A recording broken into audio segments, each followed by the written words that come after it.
Good morning സുഹൃത്തുക്കളെ, എല്ലാവർക്കും സുഖം തന്നെ എന്ന് കരുതുന്നു.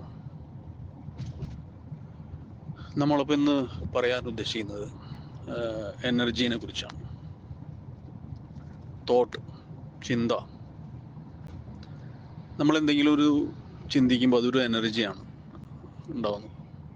ആ എനർജി മൂവബിൾ ആണ്, ട്രാവൽ ചെയ്യാൻ പറ്റും. ഓക്കെ, അതുകൊണ്ട് പല കാര്യങ്ങളും മാനിഫെസ്റ്റ് ചെയ്യാനും പറ്റും. ഉദാഹരണത്തിന് നമ്മുടെ റൈറ്റ് ബ്രദേഴ്സ് എയറോപ്ലെയിൻ കണ്ടുപിടിച്ചല്ലോ. അപ്പോൾ ആദ്യം തന്നെ അവരെ സങ്കല്പത്തിലായിരിക്കും അങ്ങനെ ഒരു രൂപം വന്നത്. ഇങ്ങനെ ഒരെണ്ണം ഉണ്ടാക്കാം, ഇങ്ങനെ ചെയ്താലോ എന്നുള്ള ഐഡിയ, അതൊരു തോന്നൽ, ആ ഒരു ചിന്ത, അതാണ് കുറെ കാലത്തെ പരിശ്രമത്തിന് ശേഷം ഒരു എയറോപ്ലെയിനായിട്ട് മാറുന്നത്, കണ്ടുപിടിക്കപ്പെടുന്നത്. മനസ്സിലായോ? അതുപോലെ നമ്മൾ എന്തും ചിന്തിക്കുകയും നമുക്ക് അത് അച്ചീവ് ചെയ്യാൻ പറ്റുകയും ചെയ്യും. പക്ഷെ നമ്മൾ പലരും അതിന് കുറച്ച് ലിമിറ്റേഷൻസ് ഒക്കെ വയ്ക്കുന്നുണ്ട്. അതുകൊണ്ട് നമുക്ക് കൂടുതലായിട്ട് അബണ്ടൻസ് കിട്ടുന്നില്ല. ഈ പ്രകൃതിയിലുണ്ട് അബണ്ടൻസ്, എല്ലാ കാര്യങ്ങളും ഇഷ്ടം പോലെ ഉണ്ട്. നമുക്ക് എത്ര എടുക്കാൻ പറ്റുമോ അത്രയും നമുക്ക് എടുക്കാൻ പറ്റും. പക്ഷെ അത് നമ്മൾ ലിമിറ്റ് വെച്ചിട്ടുണ്ട്. അതിൽ കൂടുതൽ നമുക്ക് ചിന്തിക്കാൻ കഴിയില്ലെങ്കിൽ നമ്മൾ അവിടെ എത്തില്ല. അങ്ങനെയാണ് പലരും. ഇപ്പൊ ചിന്തിക്കുകയാണ്, ഒരാൾ ചിന്തിക്കുകയാണെങ്കിൽ 1,00,000 രൂപ മാസം സാലറി, അല്ലെങ്കിൽ ഒരു 2,00,000 രൂപ സാലറി കിട്ടി കഴിഞ്ഞാൽ ഭയങ്കര സാലറിയാണ്, ഓ വളരെ നല്ലത്. അപ്പൊ അതിൽ കൂടുതൽ ചിന്തിക്കാനുള്ള കഴിവേ ഇല്ല. അതുകൊണ്ടാണ് അങ്ങനെ ചിന്തിക്കുന്നത്. അതിന് അത്യാഗ്രഹം എന്ന് പറയാൻ പറ്റില്ല. അധികം ചിന്തിക്കുന്നത് ഒരിക്കലും അത്യാഗ്രഹമല്ല.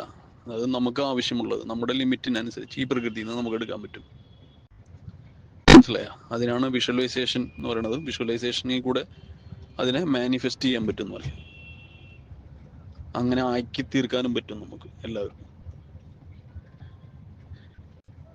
അപ്പൊ അതാണ് ചിന്ത എന്ന് പറയുന്നത്. ചിന്ത എപ്പോഴും ചിന്തകൾ നമ്മൾ പോസിറ്റീവായിട്ടും വെക്കണം. കാരണം എന്ന് വെച്ചിട്ടുണ്ടെങ്കിൽ നമ്മൾ ഈ ചിന്തിക്കുന്ന എനർജി ഉണ്ടല്ലോ, ഇപ്പോൾ ആരെങ്കിലും പറ്റി പറയുമ്പോൾ അത് ട്രാവൽ ചെയ്യും. ഇപ്പൊ പോസിറ്റീവാണ് ചിന്തിക്കുന്നതെന്നുണ്ടെങ്കിൽ ആ ഒരു എനർജി നമ്മളിൽ നിന്ന് പോകും. അത് എവിടെയാന്ന് വെച്ചാൽ ലക്ഷ്യം വരെ അവിടെ എത്തും. അത് കഴിഞ്ഞിട്ട് അത് ബൂമറാങ് പോലെ അങ്ങനെ തിരിച്ചു വരും നമ്മളിലേക്ക്. അപ്പോൾ നമ്മൾ പോസിറ്റീവാണ് അയക്കുന്നുണ്ടെങ്കിൽ അതിൻ്റെ കൂടെ കുറെ ഈ പ്രകൃതി കൂടെ പോയി സഞ്ചരിച്ച് തിരിച്ചു വരുമ്പോൾ കുറെ പോസിറ്റീവ് എനർജി കൊണ്ടായിരിക്കും നമ്മളിലേക്ക് വരിക വീണ്ടും. അതേസമയം നമ്മൾ ആരെപ്പറ്റി എന്തെങ്കിലും ചിന്തിക്കുകയോ മോശമായി ചിന്തിക്കുകയോ നെഗറ്റീവായിട്ടുള്ള കാര്യങ്ങൾ ചിന്തിച്ച് നമ്മൾ വിടുകയാണെന്നുണ്ടെങ്കിൽ അത് അതേപോലെ പോയി അവിടെ നിന്ന് തിരിച്ചു വരുമ്പോൾ കുറേ നെഗറ്റീവായിട്ട് പോയാലും 10ഉം 15ഉം മടങ്ങായാലും 100 മടങ്ങ് ശക്തമായിട്ടാവും നമ്മളിലേക്ക് ആ നെഗറ്റീവ് എനർജി തിരിച്ചു വരിക. അത് നമ്മളെപ്പോഴും ചിന്തിക്കേണ്ട ഒരു കാര്യമാണ്. ഒരിക്കലും നെഗറ്റീവായിട്ട് ചിന്തിക്കാണ്ടിരിക്കുക ആർക്ക് വേണമെങ്കിൽ. അത് നമ്മൾക്ക് തന്നെ ബുദ്ധിമുട്ടുണ്ടാക്കി വരും. ഈ നെഗറ്റീവിനെയും പോസിറ്റീവിനെയും അട്രാക്ട് ചെയ്യുക എന്ന് പറയുന്നത് അതൊരു ലോ ഓഫ് കർമ്മയാണ് കേട്ടോ. വേറെ സയൻസ് പോലെ നിങ്ങൾ ചിന്തിക്കരുത്. ഇത് ലോ ഓഫ് കർമ്മയാണ്. അതങ്ങനെയാണ്. അതായത് ഇതിന്റെ എഫക്റ്റ് എങ്ങനെ ഉണ്ടാവുമെന്ന് വെച്ചിട്ടുണ്ടെങ്കിൽ, നമ്മൾ ഒരു കല്ലെടുത്തിട്ട് സാധാരണ കുളത്തിലൊക്കെ എറിയില്ലേ, വെള്ളത്തിൽ എറിയുമ്പോൾ ഒരു റിപ്പിൾ ഉണ്ടാവും, ഓളങ്ങൾ. ആ ഓളം ഇങ്ങനെ ഉണ്ടായതിനു ശേഷം അതിങ്ങനെ പോയി കരയിലോ തട്ടി അല്ലെങ്കിൽ അതിൻ്റെ അടുത്തുള്ള കല്ലിലോ തട്ടിയിട്ട് അത് വീണ്ടും തിരിച്ചു വരുന്നതാണ് ഇല്ലേ? അതേപോലെയാണ് നമ്മൾ ക്രിയേറ്റ് ചെയ്യുന്ന ഓരോ എനർജിയും. അതെപ്പോൾ തിരിച്ചു വരും, എത്ര സ്പീഡിൽ തിരിച്ചു വരും എന്നുള്ളത് നമ്മൾ എറിയുന്ന കല്ലിൻ്റെ ഭാരത്തിനും എറിയുന്ന സ്പീഡിനും കുളത്തിലുള്ള വെള്ളത്തിനും അതിൻ്റെ വിസ്തീർണത്തിനും അനുസരിച്ചിരിക്കും അല്ലേ?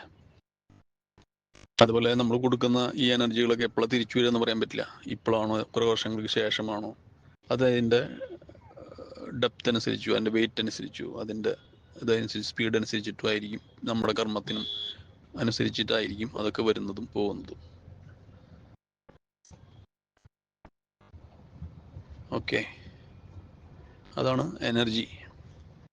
നമ്മൾ അവരെ പറ്റി പഠിച്ചു, എനർജി ഫീൽഡിനെ പറ്റി പഠിച്ചു. അപ്പോൾ ഈ എനർജി ഇതിലേക്കാണ് വരുന്നത്, അവരിലേക്ക് തിരിച്ചു വരും. മനസ്സിലായോ? എനർജി. അപ്പോൾ എപ്പോഴും നമ്മൾ പോസിറ്റീവായിരിക്കാൻ ചിന്തിക്കുക. അതാണ് പറയുന്നത് പവർ ഓഫ് പോസിറ്റീവ് തിങ്കിങ് എന്ന് പറയുന്നത് കേട്ടിട്ടുണ്ടല്ലോ. അത് വളരെ ശക്തമാണ്. അതിനെക്കുറിച്ച് പഠിക്കുകയാണെങ്കിൽ നമുക്ക് കണ്ടമാനം പറയാനും പഠിക്കാനും ഉണ്ട്. പവർ ഓഫ് പോസിറ്റീവ് തിങ്കിങ്ങിൻ്റെ ഒരു ബുക്ക് വായിച്ചിട്ടുണ്ട് ഞാൻ ആദ്യമേ, പണ്ട്, നോർമൻ വിൻസെന്റ് പേലിൻ്റെ. Power of positive thinking. നല്ലൊരു ബുക്കാണ്. ആർക്കെങ്കിലും സമയം കിട്ടുകയാണെങ്കിൽ വായിച്ചു നോക്കുക. അപ്പോൾ അതാണ് എനർജി. നമ്മൾ എനർജി ക്രിയേറ്റ് ചെയ്ത് നമ്മുടെ അവരെന്നെ എപ്പോഴും ക്ലീൻ ആക്കി വെക്കുക. അതുപോലെ ശക്തമായ അവരുള്ളവർക്ക് ഈ സാധനങ്ങളൊന്നും തട്ടില്ല. പോയി കിട്ടിഞ്ഞാൽ അതേപോലെ റിഫ്ലക്റ്റ് ആയിട്ട് ഇങ്ങോട്ട് പോരും. നെഗറ്റീവൊക്കെ വിട്ട് കഴിഞ്ഞാൽ അവരോട് അതായിട്ട് തട്ടി ഇങ്ങോട്ട് തന്നെ തിരിച്ചു വരും നമ്മളിലേക്ക് തന്നെ. അപ്പം എങ്ങനെ നമ്മളെപ്പോഴും പോസിറ്റീവായിട്ട് ചിന്തിക്കണം, അതിന് നമുക്ക് മൈൻഡ് ട്രെയിൻ ചെയ്യേണ്ടി വരും. അതിനാണ് മെഡിറ്റേഷൻ ഉപയോഗിക്കുന്നത്. പിന്നെ ഇങ്ങനെയുള്ള പോസിറ്റീവായിട്ടുള്ള കാര്യങ്ങൾ കേൾക്കുക, ചിന്തിക്കുക, വായിക്കുക, അതിൽ കൂടി നമുക്ക് അത് സാധിച്ചെടുക്കാൻ പറ്റും.